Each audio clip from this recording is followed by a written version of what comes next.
I voted for you, but 30% loss of my retirement funds was not what you promised. Don't be weak. Don't be stupid.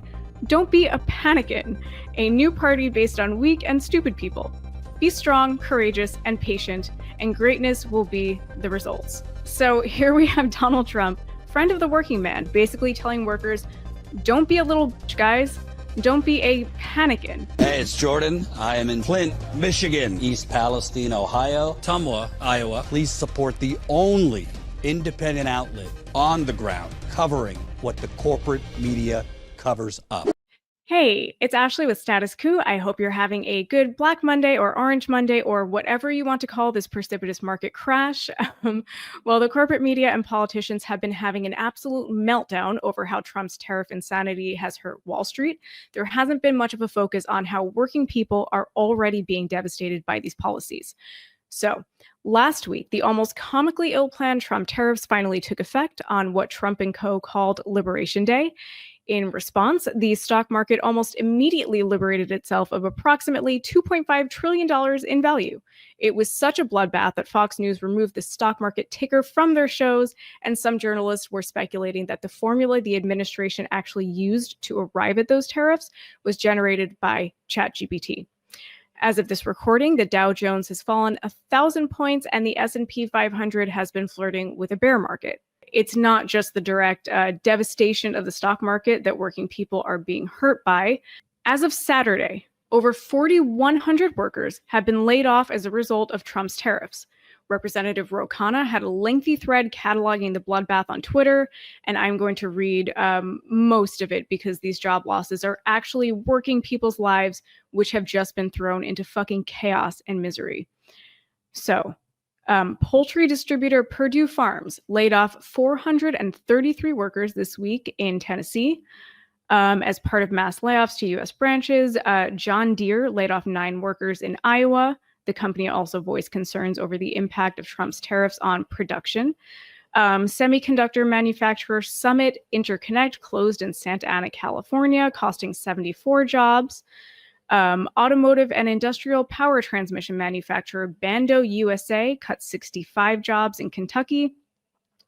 Coal manufacturer Wilson Creek Energy cut 332 jobs after closing their plant in Pennsylvania, and another 93 workers were cut in Grantsville, Maryland, where that plant also closed. In Sumner, Washington, pipe manufacturer Advanced Drainage System closed, costing 54 jobs. Electrical equipment manufacturer Sensata Technologies closed, resulting in 57 job losses.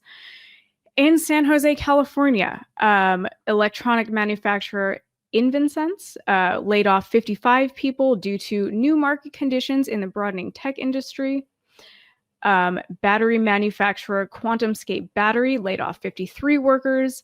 I am literally only halfway done with this list. Medical device manufacturer Biosense cut 9 jobs. Biotech manufacturer laid off 9 employees. Del Monte Foods cut 378 workers. A bakery wholesaler laid off 229 workers. A poultry plant laid off 165 workers. This list just keeps going on. One of the most high profile of these layoffs has been at Stellantis, one of the big 3 automakers, which announced that they are laying off 900 workers at 5 U.S. facilities, and they're pausing production at 1 plant in Canada and 1 in Mexico as well. And later on in the day, Jordan and I are both going to be speaking with Stellantis workers, so please stay tuned for that and get their take on the layoffs and everything that's happening to them right now. Though this isn't just about layoffs, in Erie, Indiana, International Recycling Group Incorporated has canceled its plan to develop a $300 million plastics recycling plant due to the tariffs and economic uncertainty. The plant was expected to create 300 jobs and was projected to convert 160,000 tons of post-consumer plastic a year into about 100,000 tons of recycled plastic materials. These would have been jobs in the so-called green economy in a city that is still struggling to regain its footing since its industrial heyday. And again, I want to underscore that every single job loss that I just ran through or a job that never happens is not itself solely a story about job losses and the economy. It's a story about working families and working communities that are now struggling. What happens during economic downturns? Well, during the Great Recession, my family almost lost our home. I can still remember pink slips being attached to our front door, and I can remember all of us having to consistently screen for phone calls from bill collectors, just like constantly all the time. The phone never stopped ringing, and we all just had to sit there and kind of pretend like, oh, I don't hear it, or I'm not bothered by this, or I don't know why this person's calling. And as far as how my family was doing on an emotional level, not fucking well. We were lucky, though. We did end up keeping the house. Others were not so lucky. And others will not be so lucky this time around. Americans are still reeling from the losses felt during the Great Recession and the pandemic, and 40 plus years of economic policy that has devastated working people. Our starting point is extremely different now. These layoffs will continue. People will lose their homes and continue to struggle for basic necessities like food and medication, let alone anything else they might need, like cars to get from school or to work if they haven't been laid off yet, or to the grocery store or any number of other places. Under economic strain, relationships become hard, divorce and suicide rates end up going up. And on this in Jacobin, Dominique Luster wrote, while the methodology for how we arrived at these tariff rates seems to be bogus, the economic consequences of the measures set to come into effect on April 5th and 9th for the baseline and reciprocal tariffs, respectively, are very real. By all accounts, they portend a massive stagflationary shock that is an inflationary surge in concert with a blow to economic activity, both via higher import prices and their effect on consumption and production within the United States. The Federal Reserve's eventual response would only add to this picture. Trump claimed that the new tariffs will eventually bring down prices for consumers, but the operative word here is ultimately. By any account, the immediate burden will be borne by American households already struggling with high debt and rising living costs. The market for consumer goods, due to its exposure to the process of global trade integration, had long provided a deflationary reprieve for consumers who face steep inflation in services like education and food care and in non-tradable goods like housing and restaurant food. If the Trump administration makes good on its liberation, this is set to end. Okay, so clearly working people are going to be feeling the brunt of this. So what does this mean for most people who actually own stocks, who should care about this?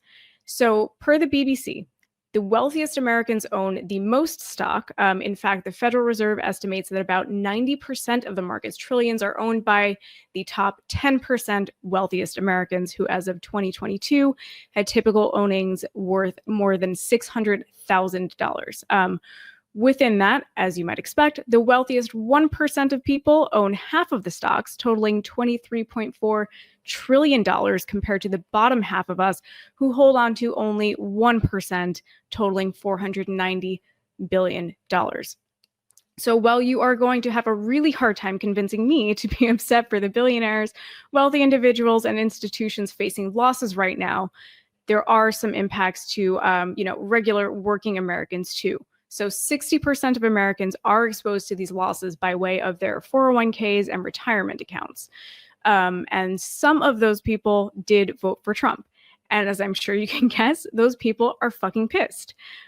Trump's own voters are turning on him, said Brian Tyler Cohen on Twitter. And he compiled some screenshots of Trump voters basically telling the president how his policy of insanity is materially affecting them. So I'm going to read a few of them here. Camel Me said, I voted for you, but 30% loss of my retirement funds was not what you promised. Another Twitter user wrote, myself and others are now sorry we voted for you. You are killing people's retirement accounts. Another one writes, dude, I voted for you, but you are destroying my retirement account. Pump the brakes. And there's like several more pages of this. Thanks for fucking up everyone's retirement. Fucking up our life savings, for ruining a fun weekend with baseball. Some of us don't have time to wait on a recovery, and I voted for you. Fix it. Stop the victory lap and fix it. I voted for you. Stock market is in free fall again today. My retirement savings is crushed because of your policies. Golden age, my butt. So his own voters are pretty pissed. On his voters hurting, Trump, the man of the people, had this to say on Truth Social. The United States has a chance to do something that should have been done decades ago. Don't be weak. Don't be stupid. Don't be a panickin, a new party based on weak and stupid people.